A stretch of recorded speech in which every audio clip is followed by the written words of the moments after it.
ഓരോ തെരഞ്ഞെടുപ്പിനോട് ചേർന്നും ഓരോ ലൈംഗികാരോപണങ്ങൾ ഉയരുന്നത് പതിവ് സംഭവമായിരിക്കുകയാണ്. പ്രമുഖ നേതാക്കളെ ചുറ്റിപ്പറ്റിയാണ് ഇത്തരം ആരോപണങ്ങൾ ഉയർന്നു വരുന്നത്. എന്നാൽ ഇതിന്റെ പിന്നിൽ ഗൂഢാലോചനയുണ്ടോ എന്ന് ഒരാൾ സംശയിച്ചാൽ അയാളെ കുറ്റപ്പെടുത്താനാകില്ല. കാരണം ഇത്തരം ആരോപണങ്ങൾ പൊങ്ങിവരുന്ന സമയം അവ ചേർക്കപ്പെടുന്ന വ്യക്തികൾ എല്ലാം ആ സംശയത്തെ ബലപ്പെടുത്തുന്നവയാണ്. ഇത്തരം ആരോപണങ്ങളിൽ അധികവും ആരോപണ വിധേയർ ഏകപക്ഷീയമായി കുറ്റം ചെയ്തെന്ന് പറയുന്നില്ല. മറിച്ച് ഏതെങ്കിലും വാഗ്ദാനങ്ങൾക്ക് വിധേയമായി എതിർകക്ഷികളുടെ സഹകരണത്തോടെ ചെയ്തു എന്നാണ് പറയുന്നത്. ഇതിൽ യഥാർത്ഥത്തിൽ പീഡനമാണോ ഉള്ളത്? വിശ്വാസവഞ്ചനയല്ലേ? പരിശോധിക്കപ്പെടേണ്ടതാണ്. ഇത്തരം ആരോപണങ്ങൾ വരുമ്പോൾ രണ്ടു രീതിയിലാണ് ആരോപണ വിധേയരെ ബാധിക്കുന്നത്.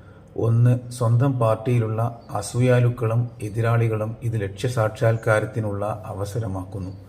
രണ്ട്, എതിർകക്ഷികൾ സ്വയം മിനുങ്ങാനുള്ള അവസരമാക്കുന്നു. ഇത്തരം ഘട്ടത്തിൽ ആരോപണ വിധേയനാകുന്ന വ്യക്തിക്ക് നീതി ലഭിക്കുന്നുണ്ടോ എന്നതും പരിശോധിക്കപ്പെടേണ്ട കാര്യമാണ്. ആരോപണം ഉയരുമ്പോഴേക്കും ആരോപണ വിധേയമായ വ്യക്തിയെ കുറ്റക്കാരനെന്ന് പ്രഖ്യാപിക്കുന്ന അവസ്ഥയാണ് ഇന്ന് നിലവിൽ ഉള്ളത്. ഇത് ശരിയാണെന്ന് പറയാനാകില്ല. കോടതി അദ്ദേഹം കുറ്റക്കാരനാണെന്ന് കണ്ടെത്തി പ്രഖ്യാപിക്കുന്നത് വരെ അദ്ദേഹം കുറ്റക്കാരനാകുന്നില്ല. അതുവരെ അദ്ദേഹത്തെ കല്ലെറിയാതിരിക്കുക എന്നത് അദ്ദേഹത്തിനു ലഭിക്കേണ്ട നീതിയാണ്.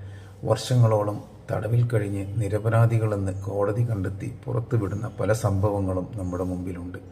ആകയാൽ കാള പെറ്റു എന്ന് പറയുമ്പോഴേക്ക് കയർ എടുക്കാതെ കാള പ്രസവിക്കുമോ എന്ന് ചിന്തിക്കാനുള്ള സമയം കണ്ടെത്താൻ നാം തയ്യാറാവേണ്ടതുണ്ട്.